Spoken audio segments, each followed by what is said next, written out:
All right, so during the 2022 campaign for the 2023 election, there were a lot of rumors about President Bola Ahmed Tinubu saying they wear pampers because in the peaceful body, they even call him shaky shaky daddy. So they say Tinubu no they fit to become the president. At the end of the day, he later became the president. And then they now said, it was all rumor, it was never true. That time na rumor. With the kind of pressure where Donald Trump, they give Tinubu this period. He go need that pampers because there's no way he no go peace for body this period. Though. The pressure is hot. So, according to the news, as you can see, Trump threatens military action in Nigeria over protection of Christians. Tinubu dey hot seat. This is what Trump said. If the Nigerian government continues to allow the buying of Christians, the USA will immediately stop all aid and assistance to Nigeria and may very well go into the now disgraced country and blazing to completely wipe out the Islamic terrorists who are committing these horrible atrocities. I am hereby instructing our Department of War to prepare for possible action. If we attack, it will be fast, vicious and sweet, just like the terrorist dog attack our cherished Christians. Warning, the Nigerian government better move fast. Oh boy, see threats. There's no way Tinubu no go peace somebody. I see a lot of people celebrating. Oh, Donald Trump is coming to rescue Nigeria, you know. But at the end of the day, it's his aim actually to protect the Christians. Because whether you like it or not, this whole thing is a game of interests. But I like the pressure that they are giving to President Bola Ahmed Tinubu. Before I come to Donald Trump, I love the pressure because he did the same thing when Goodluck Jonathan was in power. Just because they wanted Goodluck out, they were pushing different agenda, different things in order to get Goodluck out of power. As you can see, he said a lot of things. Number one, let's look at the first one. Yeah. So this is what President Bola Ahmed Tinubu said. He said, the buying of Christians worshippers is strongly condemnable. It calls to question competence of Jonathan to protect Nigeria. An attack to Jonathan using the Christians, right? He also made a lot of tweets to target Jonathan and to target his regime, right? He said, on the matter of security, the buck stop at the president's table. Like in other countries, Jonathan is the chief security officer. Stop Boko Haram. He also made this tweet, a military and police force assembled and paid by the Jonathan government, and PDP cannot serve national interests but their paymasters. He also said the sheer number of unemployed youths who turned out for job at NIS and the tragic buy in the albatross on the neck of Jonathan's government. The Kano attack is a sad reminder that we live in an unsafe country. It's a wake-up call for the Jonathan government. We must confront terrorism. So the same thing now, they put Jonathan for hot seat, and at the end of the day, all this tweet was made in 2014. Then in 2015, Jonathan was kicked out of power. Then APC came into power. So this pressure, whether they give her a like her. But now let's come to Donald Trump. What is Donald Trump's interest in Nigeria? And how do you just wake up in the morning and say, oh, I care about the Christians in Nigeria, let's go and help them? There's definitely interest. But now let's quickly look at something. Have you noticed that all the travel where President Bola Ahmed Tinubu they do, they go America? For some reason, it goes to France, goes to UK, goes to this, goes to China, goes to almost everywhere. But it never goes to America. It does not like to go there. As a matter of fact, you cannot even see a picture of Donald Trump and President Bola Ahmed Tinubu. Why? What's going on? What is the beef? What is going on with Americans, with the American government and Nigerian government? It don't seem to be... Do you understand? Now, but if you go back, you see that Buhari and Donald Trump get something. But before Buhari and Donald Trump start to get something, something happened. Now, the first visit Buhari made to Donald Trump was on the 30th of April 2018.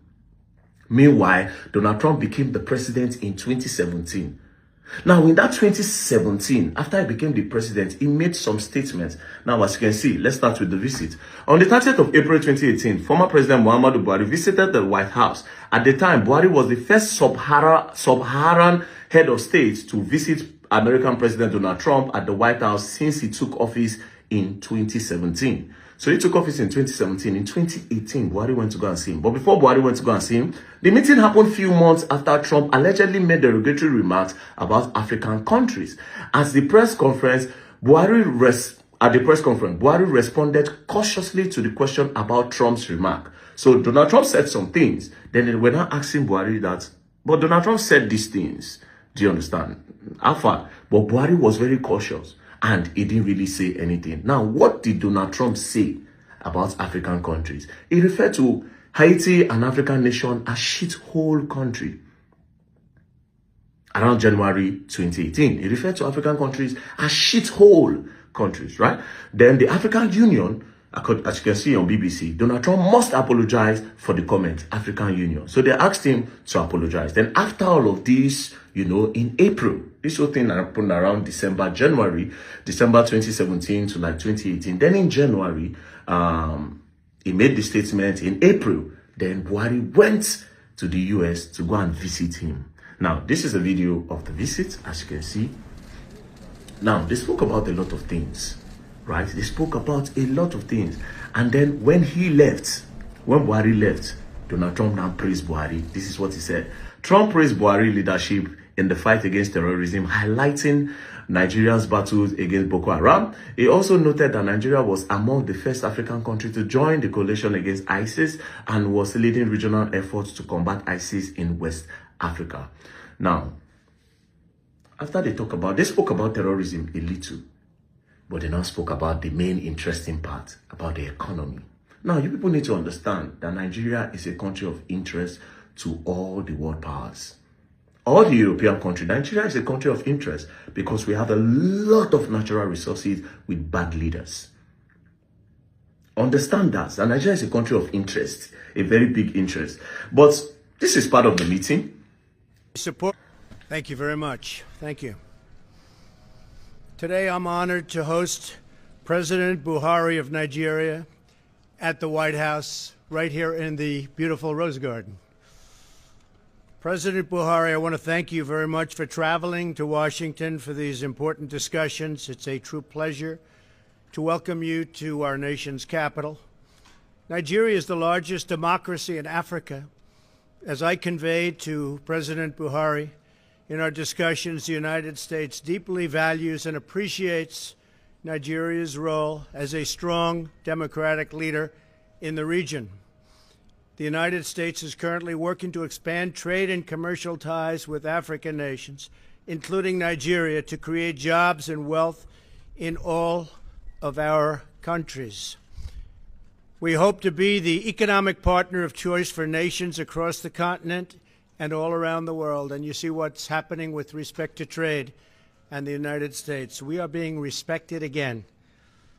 I hope all African countries and countries throughout the world that we also will be supporting you and that they will likewise support us in our bid, along with Canada and Mexico. After the meeting, they talk about economy and blah, blah, blah. Buhari shall go. Now, let's come to Donald Trump, right? Donald Trump became the president, the 45th president of the United States from 2017 to 2021. From 2017 to 2021, in 2018, Imam Buhari don't turn paddy, right? Imam Buhari became paddy in 2018. Now, let's look at the Boko Haram attacks from 2017 to 2021. Right? From 2017, this is the amount of people that Boko Haram buy. Over 220 in that 2017. There were 280 in that 2017 when Donald Trump became the president of America. In 2018 that he met Buhari, over 250. He didn't say anything. In 2019, over 280. He didn't say anything. He didn't say he was coming to come and save Christians. In 2020, over 280. He didn't say anything. Then in 2021, when he was leaving office, it reduced to like 70, 80%. Now, if you notice, again, we're talking about America now. If you notice, it was high. The attack was high in 2014 and 2015. This was when Goodluck was the president, right? That time, Obama was the president of the United States. And Goodluck Ebele Jonathan was the president of Nigeria. Now, after Goodluck left power, Goodluck said this. The level of interference by the Obama's government was very overwhelming. It's not as if I couldn't have won the election even with that. But if by my own thinking and also the way some other people look at it, they go outside the normal diplomatic relationship, then it should be mentioned.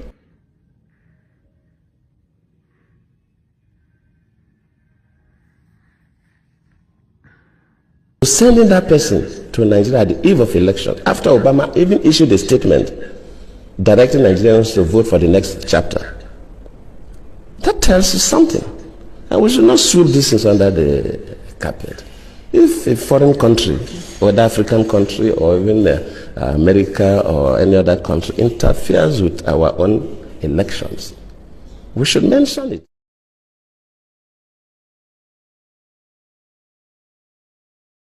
Immediately the Chibok issue came up, we expect Nigerians to be concerned.